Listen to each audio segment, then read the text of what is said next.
నమస్తే, నేను సుధా అండి. ఈరోజు ఎర్లీ మార్నింగ్ ఒక వీడియో చూశానమాట.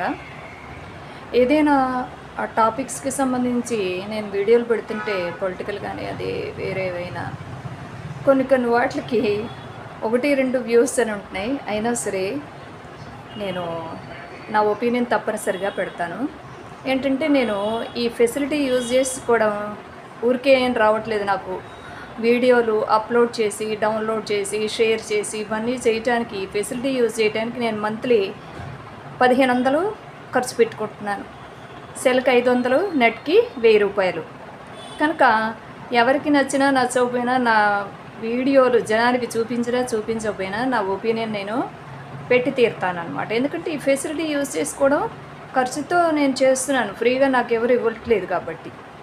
అయితే మన జనానికి ఉపయోగపడే మాటలే చెప్తాను కాబట్టి తప్పనిసరిగా వాళ్ళు కూడా 2 మాటలు నా సబ్స్క్రైబర్స్ కానీ ఇంకా ఎవరైనా చూసేవాళ్ళు కానీ వింటారని ఆశిస్తున్నారు. ఏంటంటే ఆ వీడియోలో పొలిటికల్కి సంబంధించిందనమాట. ఏదో స్టేట్లో ఒక ప్రతిపక్ష లీడరో మరి అధికార పార్టీ లీడరో వేరే స్టేట్, మన తెలుగు రాష్ట్రాలు ఎంత మాత్రం కాదు, ఆయన ఆ లీడరు, పొలిటికల్ లీడరు సనాతన ధర్మాన్ని గురించి, హిందూ మతాన్ని గురించి మళ్ళీ ఏదో కామెంట్ చేశారట. అయితే నేను ఒక్కటే చెప్పేది జనానికి ఏంటంటే, హిందూ మతానికి సంబంధించింది కాదు, అన్ని మతాలకి సంబంధించింది ధర్మం అని ఒకసారి తిడతారు, మరోసారి హిందూ మతానికి జొప్పిస్తూ ఆ సనాతన ధర్మాన్ని తిడతారు.